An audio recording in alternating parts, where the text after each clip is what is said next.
Students, अब हम discuss करते हैं कोम्ट इनहिबिटर। ओके, कोम्ट क्या होता है? C for catechol O methyl transferase, catechol O methyl transferase inhibitor. तो इसमें दो selective, potent and reversible, these COMT inhibitor are reversible. ठीक है, रिवर्सिबल कोम्ट इनहिबिटर हैं। माओ इनहिबिटर रिवर्सिबल भी थे और इरिवर्सिबल भी थे, लेकिन कोम्ट इनहिबिटर क्या है? रिवर्सिबल एक्ट करते हैं। ओके, तो दो selective, potent, reversible COMT inhibitor drugs हमारे पास अवेलेबल हैं। तो वो कौन कौन सी हैं? एंटाकैपोन एंड टोलकैपोन, एंटाकैपोन एंड टोलकैपोन। ओके, अब बात आती है कि कोम्ट इनहिबिटर को हम एडजुवेंट यूज करते हैं लीवोडोपा और कार्बिडोपा के साथ for advanced Parkinson disease. Advanced Parkinson disease है किसी भी पेशेंट को, उस केस में हम लीवोडोपा कार्बिडोपा के साथ एक ड्रग और ऐड कर देते हैं। वो कौन सी है? कोम्ट इनहिबिटर। ओके, तो क्यों यूज कर रहे हैं एज एडजुवेंट? क्या इफेक्ट आ रहा है लीवोडोपा और कार्बिडोपा पर कोम्ट इनहिबिटर का, उसको मैं आपको एक्सप्लेन करता हूं। अब हमको पता है लीवोडोपा है, लीवोडोपा को हम अलोन यूज नहीं कर सकते। क्यों? क्योंकि पेरिफेरल डोपा डिकार्बोक्सिलेज लीवोडोपा को मेटाबोलाइज कर देता है। तो पेरिफेरल डोपा डिकार्बोक्सिलेज इनहिबिटर ड्रग हम यूज करते हैं। तो पेरिफेरल डोपा डिकार्बोक्सिलेज इनहिबिटर ड्रग कौन सी है? कार्बिडोपा। ठीक है, कार्बिडोपा को किसके साथ यूज करेंगे हम? लीवोडोपा के साथ। बट चलो, हमने जो पेरिफेरल डोपा डिकार्बोक्सिलेज को कार्बिडोपा से इनहिबिट करवा दिया, वो प्रॉब्लम हमारी सोल्व होगी। तो हमने लीवोडोपा प्लस कार्बिडोपा यूज कर लिया। बट अगर हम लीवोडोपा और कार्बिडोपा यूज कर रहे हैं, तब जो एंजाइम है जो लीवोडोपा को मेटाबोलाइज करेगा वो है कोम्ट। ठीक है, कोम्ट क्या करेगा? लीवोडोपा पे एक्ट करेगा और लीवोडोपा को 3O मिथाइल डोपा में कन्वर्ट कर देगा, जिसको शॉर्ट फॉर्म में बोलते हैं 3OMD, 3OMD, 3O methyl dopa. ठीक है, अब 3OMD और लीवोडोपा का कंपटीशन होगा। कहां पे? ब्रेन में एंट्री के लिए, for active transport across blood brain barrier, for active transport across blood brain barrier. Levodopa के लिए तो ट्रांसपोर्टर प्रेजेंट है, जिसको मैंने बताया था LAT, large amino acid transporter. तो अब लीवोडोपा का एक कंपटीटर आ गया, उसका क्या नाम है? 3OMD। क्या नाम है? 3OMD। ठीक है, this 3OMD is a competitor of levodopa. किसके लिए? लार्ज अमीनो एसिड ट्रांसपोर्टर के लिए। ठीक है, और ये कंपटीटर कहां से आया? जब COMT, कोम्ट ने मेटाबोलाइज किया किसको? लीवोडोपा को।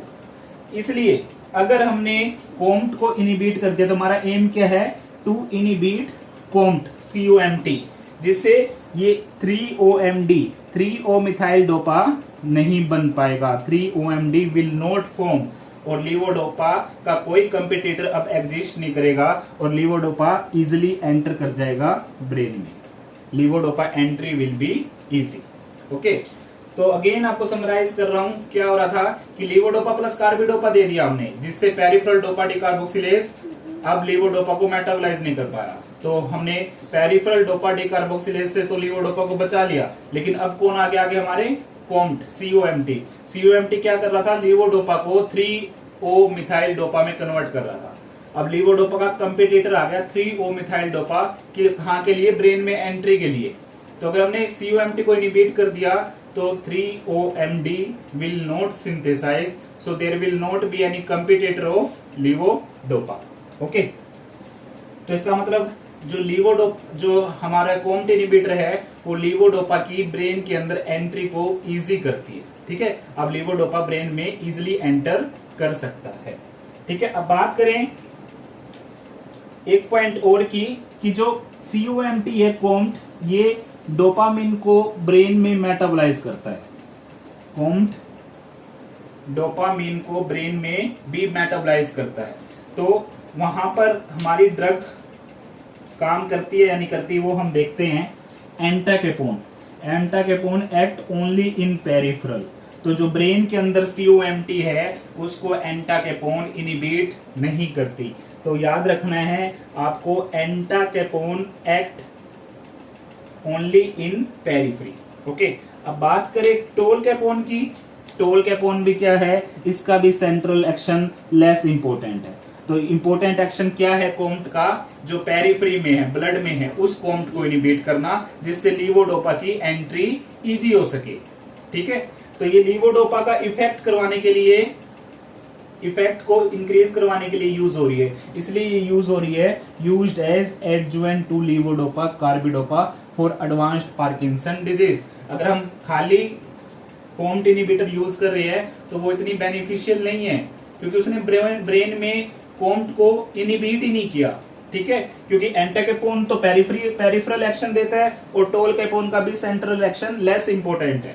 ठीक है, और एक बात और याद रखनी है, सबसे इंपॉर्टेंट साइड इफेक्ट टोलकैपोन का, कि ये लीवर को टॉक्सिसिटी कोज करता है और एक्यूट फैटल हेपेटाइटिस कोज करता है, एक्यूट फैटल हेपेटाइटिस। ठीक है, tolcapone TOL, toxicity to liver, तो ये लीवर को टॉक्सिसिटी कोज करता है। Entacapone is non hepatotoxic, entacapone is non hepatotoxic. और एक और साइड इफेक्ट है yellow orange discoloration of urine. COMT inhibitor का साइड इफेक्ट रहता है yellow orange discoloration of urine.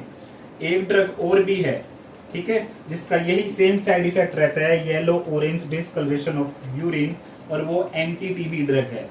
मैंने हिंट दे दिया है, इसका आंसर आपको कमेंट बॉक्स में देना है। ओके, तो कौन सी ड्रग है जो yellow orange discoloration of urine cause करती है, और वो बहुत ही इंपॉर्टेंट ड्रग है, एंटी-टीबी है, मैंने हिंट दिया है, लेकिन आंसर आपको करना है। ओके, और एक पॉइंट और याद रखनी है कि कोम्ट इनिबिटर को अर्ली पार्किंसन डिजीज में यूज नहीं करते, ओनली एडवांस में यूज करेंगे, और एडवांस में भी एडजुवेंट टू लीवोडोपा कार्बिडोपा, यानी लीवोडोपा और कार्बिडोपा के साथ यूज करेंगे। ओके।